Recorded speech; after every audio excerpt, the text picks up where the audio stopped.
Ahora estamos con el ensayista y escritor Paul Loren, a quien damos la bienvenida. Paul, buenas noches, ¿cómo estás? Buenas noches, Alex.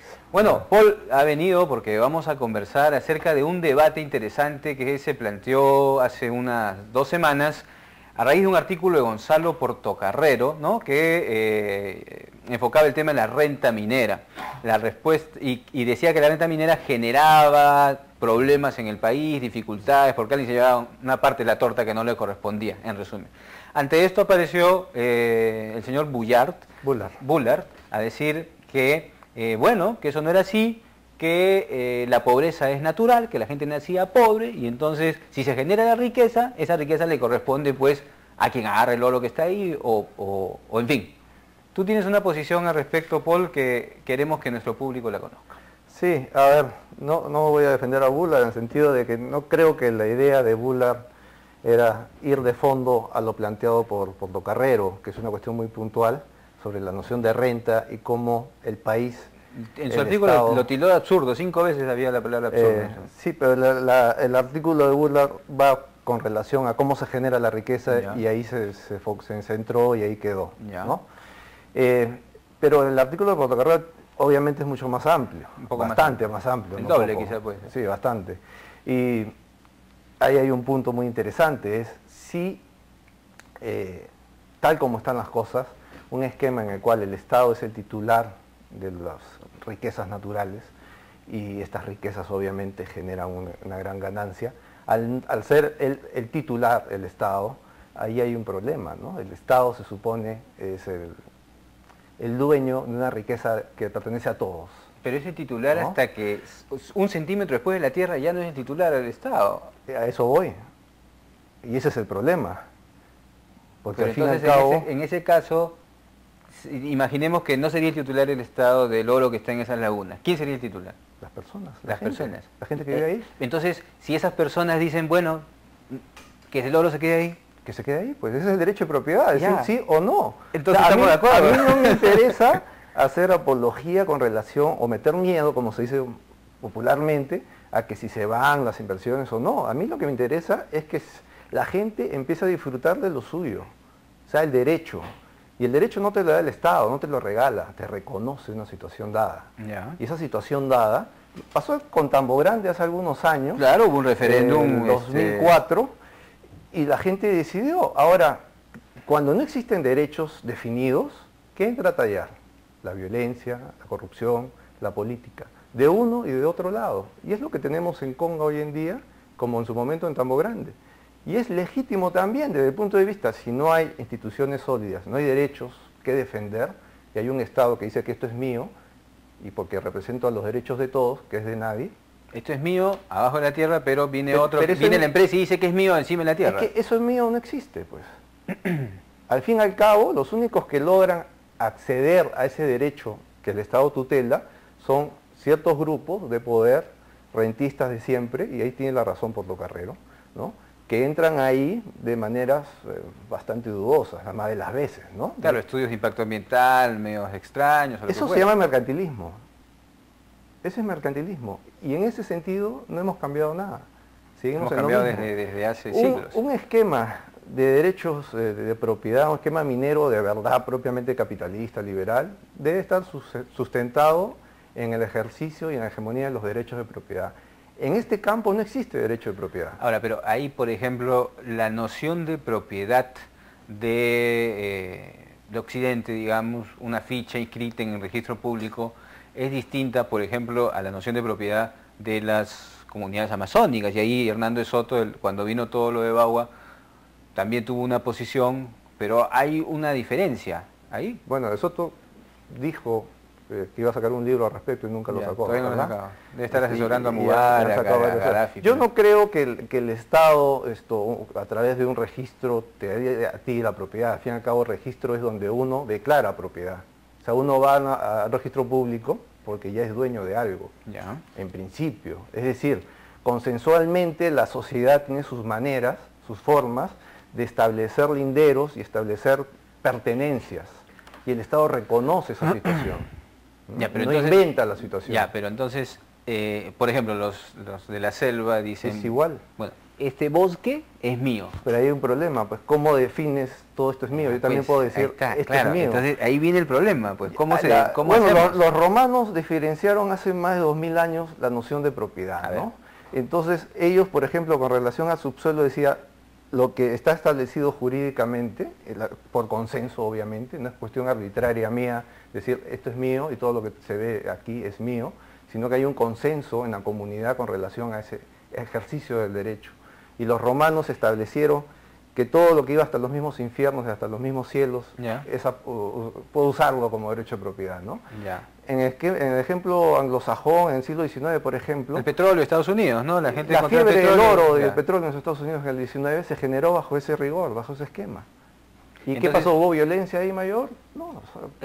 Aplicando estas ideas que tú nos traes y que en el fondo de alguna manera compartimos, imaginemos que esto se aplicara en el Perú.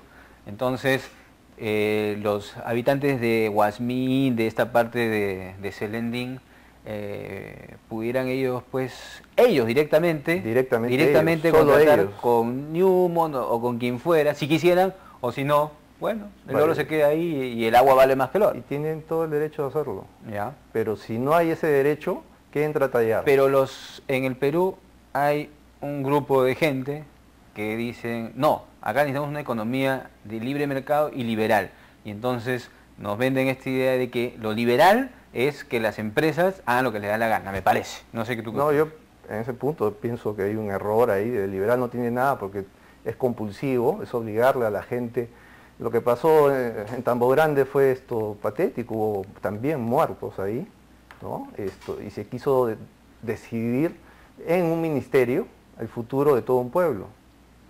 Y eso no es derecho. O sea, tú y yo, por ejemplo, tenemos derecho de propiedad sobre nuestro predio, nuestra casa aquí. Nuestro departamentito. Y alguien puede decidir sacarnos de ahí simplemente porque hay riqueza bajo el subsuelo. Sí, sí lo puede hacer, legalmente. Ahorita lo pueden hacer. Sí. O sea, no necesitamos estar en Conga, ni en Tambo Grande, ni en Magua. Aquí también sucede lo mismo. Pero siempre sucede lejos, pues ese es el problema. Es que la riqueza está allá, pues. Y coincidentemente son lugares alejados donde hay que aceptarlo, la gente pero entonces, está en otro rigor de vida. La propuesta de Soto, que señaló en esos días en el debate, ¿en qué consistía? Creo en titular, pero eso es ahí en ese medio es imposible. No solo es imposible, sino que no tiene sentido eso. O sea, un papelito no te hace propietario. ¿Qué haces con un papelito? O sea, vas a ir a un banco aquí en la ciudad con un papelito que te da el Estado, a pedir un préstamo y demás, no vale nada ese papel. ¿Cómo avanzar en estas ideas liberales? Porque ahorita la palabra liberal se ha contaminado del neo, ¿no es cierto? Entonces hay todo el neoliberalismo y son más rentistas, son mercantilistas. ¿Por qué un movimiento? Yo sé que tú estás metido en movimientos, haciendo bastante activismo también. ¿Por qué no aparece en el Perú todavía un partido liberal? Que quizás Vargas Llosa trató de impulsarlo, pero bueno, al toque se le subieron todos los camarones que ya sabemos. Por eso último, pues no es la primacía del universo del camarón. Quizá el problema que tiene el liberalismo es que es básicamente un discurso, sobre todo intelectual. Y eso mayormente con el discurso político suele colisionar. O sea, el discurso político siempre es busca el aplauso, lo inmediato, y eso es un problema en sí, ¿no? Y el discurso liberal tiene ese problema, pero también tiene una virtud, que es un discurso básicamente ciudadano. Ahora, ¿cuál es el fundamento del liberalismo? Tú has dicho una palabra ciudadano que también es uno de los discursos de la izquierda, ¿no es cierto? Digamos, lo social. Entonces, a veces como que hay más coincidencia. ¿Cuál es la diferencia entre el discurso ciudadano izquierdista y el discurso ciudadano liberal? Nosotros queremos, pues, el ciudadano en ejercicio de derecho. Y ese ciudadano puede fundar todo un orden, no solamente económico, sino moral, a partir del ejercicio de su derecho. Y no necesita tener tutela de nadie, para ejercer ese derecho. Pero, por ejemplo, el derecho a la educación, el derecho a la salud, ¿cómo lo puede ejercer sin tutela? O sea, ¿cómo garantizar una asistencia médica, por ejemplo, de por sí misma a la persona, así que no hay un Estado que la da? El derecho, pero ese es el punto, pues el derecho dentro del esquema individualista del liberalismo es un reconocimiento desde esferas políticas a un nicho de juridicidad que hace que esa esfera política no se involucre y no decida por ti. Desde ese punto de vista, la noción de derecho a educación no entra a tallar. igual derecho de salud. O sea, pero entonces, se asume pero en la que uno práctica, mismo puede agenciarse ese pero tipo ¿cómo de te puedes situaciones, agenciar, por ejemplo, un cáncer? A ti te da cáncer y el remedio para el cáncer cuesta 20.000 soles mensuales. Claro, Entonces, pero hay situaciones en las cuales dentro de determinado marco de evolución social se puede establecer seguros y demás, que hoy día no tenemos simplemente porque hay una competencia del Estado que da un servicio al respecto. Entonces, ¿cómo va a pero el salir? seguro tú lo tienes que pagar con tu plata. Pero siempre sale la plata de la gente, ¿no? Pero el sale Estado en no produce proporción, dinero de la nada. pero sale en proporción a tu necesidad y a tu capacidad, ¿no es cierto? O sea, el impuesto que paga un eso pobre, necesidad, capacidad, no. pero el impuesto que paga un pobre puede ser un sol y el impuesto que paga un rico puede ser 1.000.000, pero al final deben recibir lo mismo. Bueno, eso es en teoría, ¿no? Pero no así sucede es práctica, pero en otras partes es así. ¿no? Pero claro, que son otras circunstancias totalmente diferenciadas. Por ejemplo, uno puede pensar en Suecia. Eso es un esquema de un país muy rico. Bueno, Suecia, Finlandia, ¿no? Israel, Que no Australia, es- Nueva que Zelanda, no es o sea, nuestra son 20, realidad, pero que son realidades totalmente distintas, ¿cómo comenzaron? estructuradas. ¿Cómo comenzaron? Por ejemplo, Suecia, que se suele hablar en el esquema de los ejemplos de los países nórdicos, donde el asistencialismo del Estado es muy fuerte hasta hoy en día. Pero ese asistencialismo o reconocimiento del derecho y el Estado obra para es garantizar. que no creo que sea derecho, eso es política pura. Pero si tú tienes, pero vuelvo al caso de la salud, porque es el más concreto, me parece, ¿no? Y es el que suele ponerse en el campo. Por algo se suele hablar de Cuba como ejemplo de No, de yo una quitando salud, Cuba, quitando ¿no? Cuba y quitando, bueno, o No, la educación. porque es el argumento... Si una persona no tiene dinero para educar a su hijo, por ejemplo, ¿qué hace? Bueno, mi abuelo no tuvo educación formal, ¿ah? Ya. Y yo vivo en la casa que él construyó. No, mi abuelo también, mi abuelo vino de Chachapoyas, vivía Es en decir, una no selva, pero... necesitas... Yo pero- creo que hay un culto ahí con relación a la educación Pero- y cómo el Estado pero se involucra, porque es un tema muy sensible. Pero si al tú tienes respecto. un niño en la punta del cerro de San Juan del Lurigancho, esa persona en una ciudad comunidad tendría que tener la posibilidad de educarse, ¿Por qué? porque todos los demás la tienen. Pero la tienen con lo suyo, ¿verdad? Con Pero su lo- esfuerzo, pero él con no su tiene lo logro. suyo, pues. ¿Cómo que no tiene lo suyo? No tiene, pues, porque las Pero condiciones... ¿cuál es su no le noción de dan. igualdad? O sea, Rockefeller, el hijo de Rockefeller, marca la pauta de la igualdad para todos. No, cosas mínimas. ¿Pero qué es lo mínimo? Lo mínimo es una educación básica que le dé al chico, al final de su colegio... Pero eso no es un derecho, pues es un Ahí está la diferencia, llegamos a la diferencia. Eso es un aporte que se puede plantear, pero desde lo político. Ya. Bueno, creo que ahí entramos a la diferencia. Y Paul, el tiempo se ha ido volando, pero yo te quería... Mira, la primera parte del debate ha permitido asentar algunas ideas, ¿no?